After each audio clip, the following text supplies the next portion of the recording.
My name is Nathan Sint. I'm the Regional Prevention Coordinator for East Central Minnesota Region 4.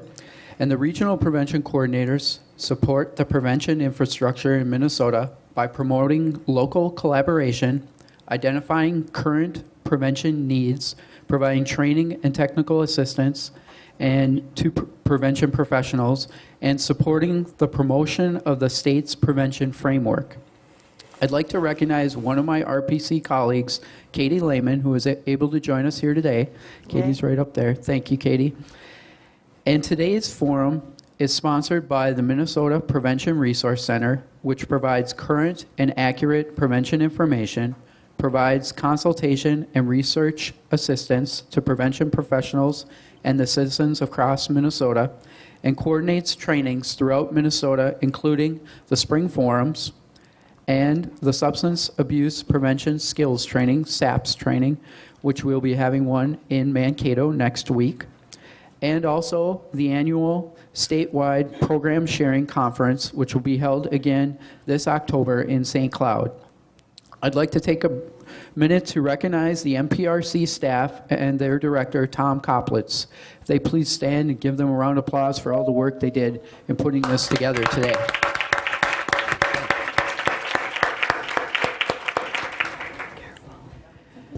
And finally, before I introduce our keynote presenters, I'd like to mention that this forum will be videotaped for purposes of posting on statewide websites. So you will see the cameraman in the back, and please don't be scared or anything like that or run out of the room. But it's just for purposes of posting publicly. All right, so moving forward here, without any more of me talking, I will introduce our presenters. Today's presenters are recognized by many organizations throughout the country for their expertise and experience in prevention program development, training, and consultation. They are co-authors of the Coach's Guide to Drugs and Sports and have worked with schools throughout the country to help coaches understand the critical role they have in influencing the behaviors of their student athletes. Kevin Ringhofer is a national trainer specializing in prevention and health promotion. Kevin has provided training to educational institutions, businesses, and many community organizations over the past 20-plus years. And Marty Harding is the Director of Training and Consultation for Hazelton, a leader in alcohol and drug rehabilitation field. And Marty has been responsible for the design, development, and evaluation of numerous programs, including projects that were recognized as exemplary community-based programs by the Center for Substance Abuse Prevention, the U.S. Department of Education, and the Department of Health and Human Services. Please join me in welcoming Kevin Ringhofer and Marty Harding. Thank you. Thank you. Thank you. Thank you so much. And I want to just thank all of you for taking this beautiful spring day and coming here. We're just delighted that you are going to spend the day with us. We're very excited about today. Prevention messaging and sending good, effective messages is something I've been thinking about for, it feels like my whole life. But I have to tell you that I had a pop quiz this morning, and I failed. So I'll tell you what happened. So this is the nice purpose that we have here. I've been living and breathing this topic now for a month as I've been preparing this workshop. And so this morning on the way in, I'm talking to my husband on the cell phone. He says, "Oh, Marty, can you help me out?" He's the incoming chair for the St. Croix River Association. He says, "I've got to write a newsletter. It's my first newsletter. I'm not quite sure what to say." So I jump right in. And I say, "Well, you know, you could talk about phosphorus, you can talk about invasive species, you could talk about involving the next generation in environmental efforts, you can talk about the river paddle that you just did." And he said, "Oh, those are all great ideas. I'll think about those." And he wrote, I get off the phone, I go, "I flunked." Isn't that what we all do? We jump right into what do we want to say, and we don't think about anything. I could have said to him the things I've been thinking about for a long time. What is your outcomes? What are the messages? Who reads this newsletter anyway, and what do they want? But I didn't. I jumped right into the task of actually getting the job done. And that's what so many of us do in our work because we're so busy. And so today is going to give us a chance to step back and say, okay, we want to do intentional messaging. We want to really think through how we're going to send those messages and the audience is going to receive them and do the very best job with the limited resources that we have to send really good, compelling messages. And so what you're going to walk away with are some great tools for that. So my background is actually, it should have been in communications. I have an English degree, which is one of those generic all-purpose degrees. It's been actually wonderful for me in my life. But I ended up working at Hazelden as I had a teaching degree and there were no jobs, so I got a job at Hazelden, and it really has literally changed my life. Always was more interested in why people weren't at Hazelden as a treatment program than why they were. And so when I got a chance in 1984 to start working in the prevention area, I jumped for it. I just wanted to do that. So have had the opportunity to work with coalitions for a long time, involved with the Community Partnership for Youth and Families in the very, very early days when it was called Youth at Risk, 1982. That was one of the very first strong prevention coalitions in the state. And it's still there. So that's a real source of pride for me that this organization has been there for so long. Alicia, who's here, was 15 when we when we got her involved in the coalition. So, and she's still involved in prevention. So that's really awesome. So that's a little bit about my background. This is Kevin. Mm-hmm. I'm Kevin, and speaking of being intentional or unintentional, this isn't what I plan to do for a career. How many of you, is this what you were planning to do when you're thinking of a career? Okay, Yay, all one right. person. We're seeing Two. more Three. people, yeah, Okay, that's that good. are really kind of thinking about it as a career. But there's still a lot of us that ended up kind of getting into this area, kind of just the way kind of life works. And that's what it was, for me. Sports were always kind of a big part of my life. And that's eventually how I ended up doing this kind of work. But I went to school, got a degree in chemistry, and the one thing I figured out by the time I got that degree was I didn't want to be a chemist because I hated the lab. So it was like, okay, now what? That's 4 years, 4+ years. What do I do now? Go to graduate school. School seemed to be helping, so I went to graduate school. I started out in physiology, decided I didn't want to work with rats and cats and dogs because they seemed to be doing experiments on those. So I moved over into exercise physiology. Moved over there, I still had to swim rats for my master's thesis, so I didn't get away from the rats and experimental animals entirely. So then I just kind of kept going on for my degree while I was figuring out what I was trying to do, and I was working in a coronary heart disease prevention research program called the Minnesota Heart Health Program, where we were working with like whole communities and looking at kind of changing their coronary heart disease risk factors, in terms of changing their eating habits to lower their cholesterol, stop smoking, monitoring and controlling high blood pressure, and I was working on the physical activity part. And we were doing things in terms of doing exercise challenges and a number of things. And a woman I was working with at the University of Minnesota said, Kevin, my husband works at Hazelden and he'd like to talk to you about a job. Now, I don't know what you know about Hazelden. The only thing I knew at the time was it was an alcohol and drug treatment and rehabilitation center. I'm sitting there thinking exercise physiology, alcohol and drug rehabilitation, I don't see any connection. And I told her that. I said, I don't see any connection. She says, well, he does, and he'd like to talk to you about a job. And what it was at Hazelden was actually moving in the area of doing more prevention, and they were starting this whole area of working through sports, actually, to prevent alcohol and drug use problems. And because of my sports background in exercise physiology, they said it was a good fit, and I thought, oh, sure, I can do that for a while. And here I am, 20+ years later, I'm still doing similar things. So anyway, that's a little bit about us, and we've been thinking about this topic today about creating and delivering consistent and compelling and effective messages to support our prevention efforts in the community. And we're going to give you an opportunity just to think about that a little bit more in one of our first activities. First thing is, most of you got a number on your name tag when you came in. So we're going to move you to the numbers. If you have a number 1 or 2, I'd like you to come over to this table. If you have a 3 or a 4, why don't you go to that table? If you have a 5 or a 6, go to this table. If you have a 7 or 8, go to that table. And if you don't have one of those numbers, just please remain standing. Okay. And we'll move you to one of those groups. Okay, the next part is if you take this packet that has the purpose, the objectives, and the agenda on it, we'll look a little more at that in just a few minutes, and turn past the next page, which gives you more information about Marty and Kevin, in case you need it. And then turn to page 3, and there is an activity. It's a strongly agree, disagree activity, has 10 statements on there. Just on your own, read through the 10 statements and respond as to how you feel about each statement, whether you strongly agree, you agree, you're undecided, you disagree, you strongly disagree, and just circle that response. All right, then at your table, we'd like you to spend a little bit of time discussing why you responded to the statement the way you did. So for number 1, if you agreed, why did you agree? What were your reasons for that? And if somebody disagreed, what were their reasons for that?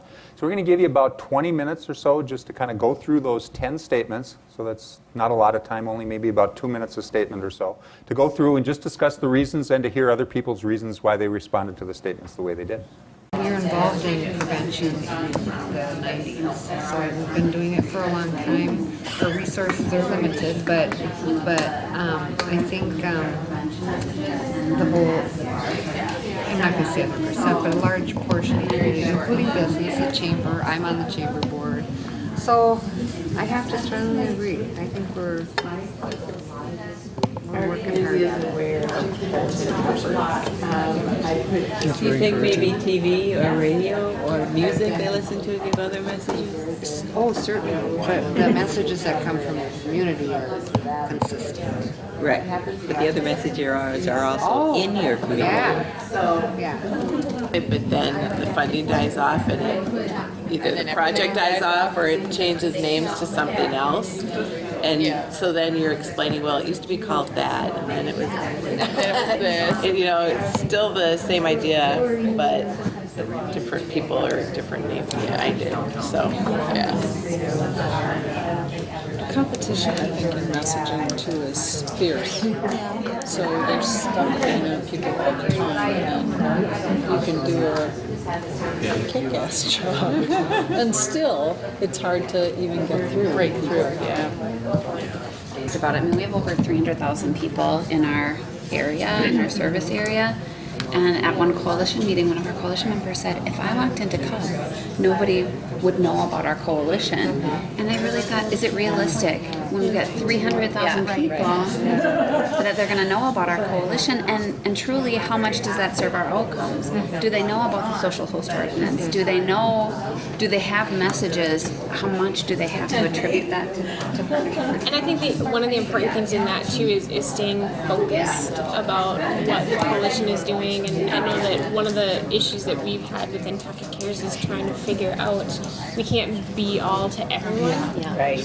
So what is it that, and to really try to stay the course and make sure that we're being very deliberate in what we do and where those messages are going and that kind of thing. Because people get really great ideas about stuff, but it's not necessarily on target. And so how can we potentially take that really awesome idea and mold it into the target that we're trying to get at? And the kids I work with know that it may not be a healthy choice, but they don't have the capability to cope without, so we're trying to find ways to shore them up in other ways so that it's not just, I know this is bad for me, I know this is good for me, and I'm capable of doing this instead. That information is helpful, but if you're not shoring up those protective factors in other ways. Yeah.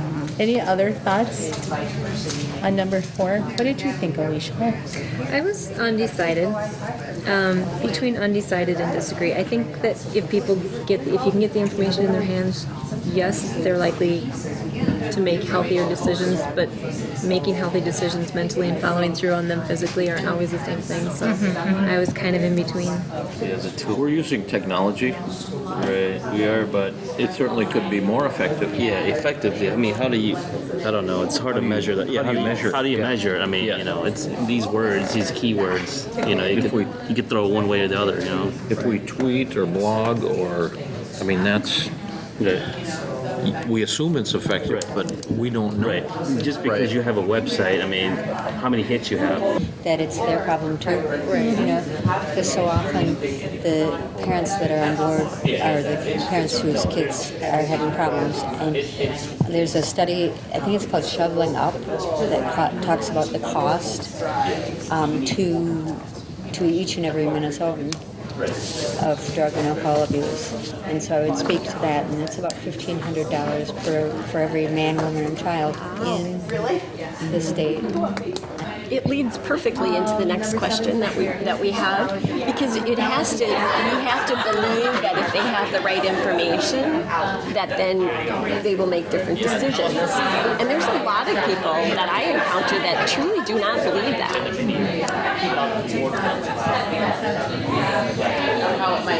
I think more of them will make healthy decisions, but not all of them. Most people know about healthy eating and what's good for you and isn't, but still we have almost the majority of people who are obese or overweight. So just knowledge alone won't do it. 2 or 3 generations now of anti-smoking campaign, and we're stuck on 17 to 19% of our population nationally still smokes. We're 2 or 3 generations with very strong awareness about drunk driving. Yet 1 in 7 Minnesotans has a DUI on that. Drug and alcohol and tobacco together combined cost society over $550 billion. All of the groups in my community need the same basic prevention messages. Everybody disagree? Just hearing from owners and the industry owners, but also even from some young adults and so forth, is that a positive message is going to be a little more appealing. Yeah. Our tags used to have a stop sign. So you just You'd set stop. Right. Yep. And now we redesign them and they say thank you. Thank you. I believe in it, but it's going to take time to get them to think different. We still have people making really bad choices. And kids are always saying that what impacts me is if you show me the scare tactics. I get that that's not the way to go, and we've learned that in prevention. But we haven't gotten our kids to do that yet. All right. We haven't gotten a lot of adults to do it. Exactly. Yeah. And I think there is a difference between kids and adults. I mean, we know because of brain development and other things. And, you know, as soon as you have kids, I think scare tactics work in a different way because I think we do think on a daily basis of all the things that we're worried about for our kids. I agree with what you were saying about taking it to the next level, because remember the scare things is that immediate grab, that immediate hook, but that next level of conversation is really engaging kind of a deeper level of thinking and making decisions, and I think that actually does have higher impact. I have been told about, especially about positive messaging, is that it's catching the kids that really aren't using and have already decided that they're not going to use, and it reinforces for them I am making the right choice. Or the borderline. And have been through Jeff Lincoln box training. And so then speak his language. The next, and then that next step is those fence sitter kids. Right, and making them go to the And so park. it's, where are you going to be? And so I think a lot of really great conversations can be had with those kids. Which items were the most interesting or controversial for their group, and then what they want to do with the information that they receive. So you're supposed to select a reporter. So I'm just going to ask the reporter to give us that information in terms of give us the numbers of the ones that were most interesting and controversial. Tell us a couple of things that the group seemed to wanted to do with the information. And then when we finish that, we're just going to have each person in the group just do a quick introduction to the rest of the group with your name and what you do. Okay? Speaking from the stars. Oh, okay. And then when we talked about what we wanted to get out of today, there was discussion about how do we continue with our communication campaigns or our presence that we have if we face less funding. So particularly if we get used to working with a professional graphic designer or a professional media consultant, what happens if we have less funding and we need to take more of that work on ourselves. And really being interested in the effective piece of the title for today, saying that we can create and deliver, but how do we make it effective? Okay. So we have a lot of messages. Okay. So. All right. Good. And I'm Sheila Nesbitt. I work at North Memorial on the Partnership for Change Coalition. Maureen Farrell. I'm with Eastern Carver County Schools as a Youth Development and Prevention Specialist. I'm Nancy Olson-Engebrecht. I'm the Chemical Health Specialist at Minnetonka High School. Brenda Badger, and I also work at North Memorial with Partnership for Change. Lori Swanson with Caneva County Public Health with the SAT Coalition. Okay. And I'm a DFC grantee. Thank you. DFC grantee, Rochelle Olson with Tonka Cares Coalition in Minnetonka. Wonderful. Thank you All so right, much. thank you. Thank you very much. All right. Thank you for indulging our camera person's wish to be able to hear your voices. Thank you, Melissa. Sure. We had some interesting conversation and a little bit of discord on numbers 3, 6, and 9 when we were talking about resources. Some of us were talking specifically about dollars and how to get dollars and where to spend them, and some of us were talking more about people and some of those other resources other than just dollars. On number 6, there was a lot of interesting conversation about this particular one, talking about the same principle. Are you talking, what exactly is a principle? And again, kind of that, do we have lists of principles? And if we're looking at individuals versus a broader audience, are we targeting specific people? Are we trying to be more generic? A lot of conversation and a little bit of disagreement on agreeing and disagreeing with that. And number 9, the same basic prevention message. Some folks were saying, yes, it's the same message. Many messengers kind of thing were using the same message, and there was some other conversation about, nope, I want, if I'm talking to parents, if I'm targeting parents versus kids, then my message will be different. And some of the things that we talked about wanting to do with the information we receive. One person in the group has just started working with youth and young adults, so getting some very specific messages for youth and young adults, how to be effective with that messaging. There was a comment, it kind of depends on what we learn, how we're going to use that. And then another comment was some direct messages about marijuana, especially as we're considering it may become legal in the state. How do we do prevention when something has been illegal and now it's legal? So, and I'm Melissa Vredny. I work at Community Partnership with Youth and Families as a prevention specialist. Okay, thank you. Tammy Legao. I am a planning and implementation grant, and I am the coordinator there in Sibley County. Alicia Denayo, I'm the after-school program coordinator at Community Partnership with Youth and Families. Patricia Benazzi, I work with Family Pathways, and I'm the Kennebec County Youth Engagement Specialist. I'm Sister Beatriz Martinez, and I am a volunteer for the Sibley County. Judy Johnson, Prevention Specialist for Lakeville Schools. Good, thank you. Thank you, Judy.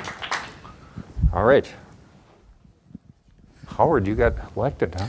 Okay. My name is Howard McMillan, and I'm a licensed drug and alcohol counselor currently in private practice. And we identified questions 6 and 9 as the most problematic, if not controversial. Can't really, can let others here at the table speak, can't really do a better job of identifying what's already been said about these two. I believe that our table may have had the most geographically diverse populations represented here, from Minneapolis school districts to upscale western suburbs of the Twin Cities to very successful outstate prevention program and coalition up in Mora to a student intern in grad school. So it was fascinating to see how most of us arrived at the same answers, but from very different perspectives. And we spent a lot of time just on the first couple of questions. We never got actually to number 10, to identifying what we would do constructively with this information. And I guess I will let it go at that and pass the mic. Thank you. I'm, excuse me, I'm Sandy Jetner with Kennebec County SAC Coalition. My company is Jetner Marketing, and I'm working with the coalition on the communications planning. I'm Leslie Stunkard. I'm the alcohol and drug counselor for Minneapolis schools. Karen Jacks at Metropolitan State University with the alcohol and drug counseling major, and I'm an advisor there. Elaine Korsch, chemical health counselor with Lakeville Area Schools. Phyllis Bankston, Minnesota Department of Human Services Alcohol and Drug Abuse Division. I help oversee the block grant prevention programs. And I'm Brenda Gregg, and I am a graduate student at Hazelden working with Marty. Marty. All right, let's give them a hand. Thank you. Thank you very much.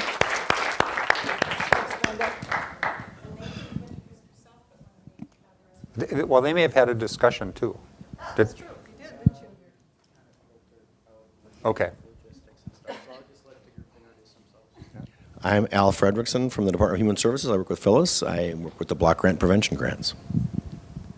I'm Jen Amos, and I'm the administrative assistant for MPRC.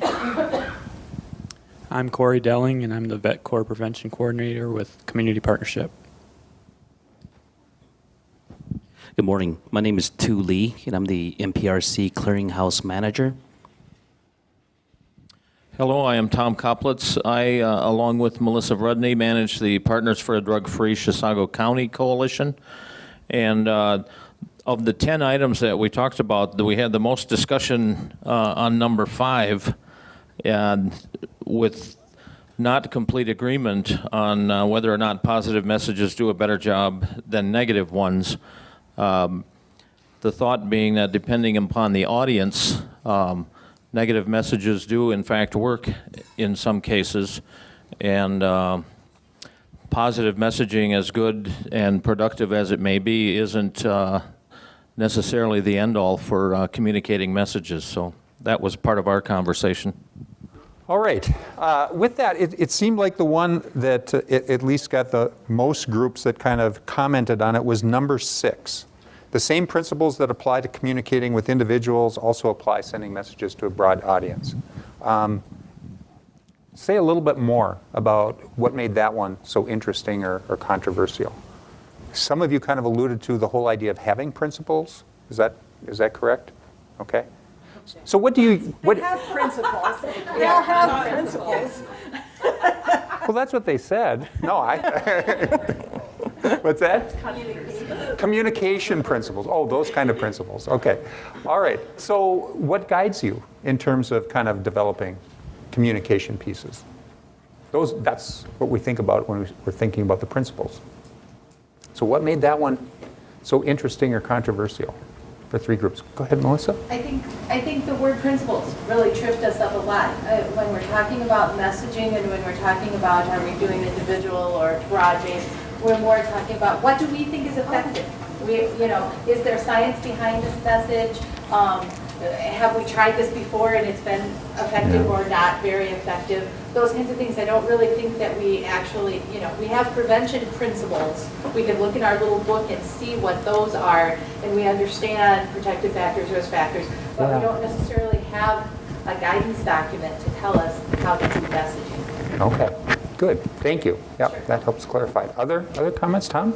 Well, to me, one of the complicated elements of number 6 is a broad audience. The broader the audience, the more different opinions there are. It's easy for us, I believe, to create a consistent prevention message to 4th grade students at an after-school program, captive audience, they're all coming from the same place. Okay. The broader the audience, now you've got people with many different opinions, many different backgrounds and experiences, and to come up with consistent, effective messages for the broader audience is much more challenging. Okay.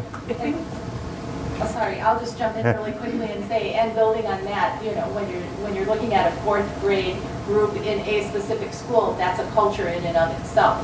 But when you're looking at a broader group, you have many cultures and possibly many languages and all sorts of those issues to consider as well when you're trying to get a message that's effective. Sorry, Mark. Yeah. Good point. You know, sometimes it depends like which end of the spectrum you're approaching it at. You know, you can be at one end where you're dissecting everything, like the components of the larger group, or you can be at the other end where you're looking at the group as your community.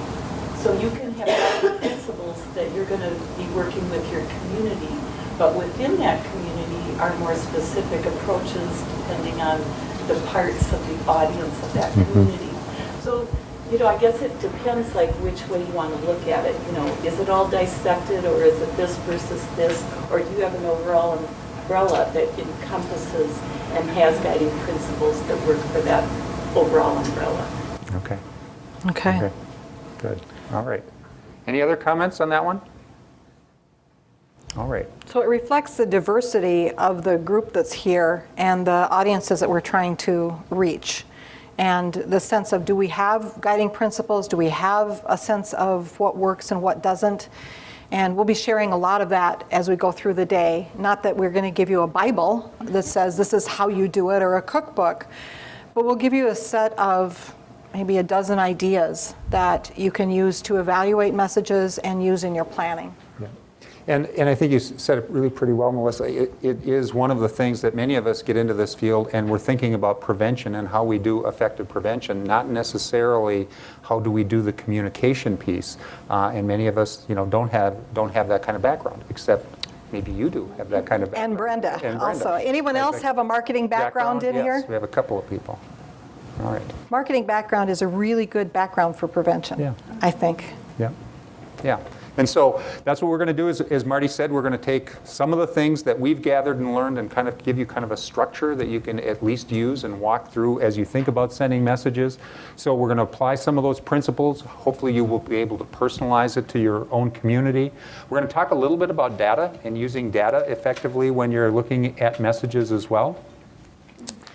We'll look at some of the opportunities and methods that we have for sending the messages. And also, I think what's going to be the most useful, hopefully to you, is that you'll have a toolkit for going back and working with your own coalition as you look at messages. So all of the materials that we have we're happy to give them to you for your own purposes to use with your own coalition. And we hope that you'll do that. The videotaping is to be able to have a tool so that the information that comes out of this workshop can be disseminated to people who are not here. And so there's an ongoing value going forward, but the information that's here, once it's distilled, could also be used as an education tool for your coalitions as you work with your teams to develop effective communications. So that's what we're the most hopeful about, will be that the materials that we give you will be useful for you to take back and work with your coalitions or a team of people who are creating prevention messages. The other thing that will happen is that you'll get ideas from other communities, and that's always the value of coming together. We can do a lot of work online, we can send out information through webinars, we can do all kinds of things like that.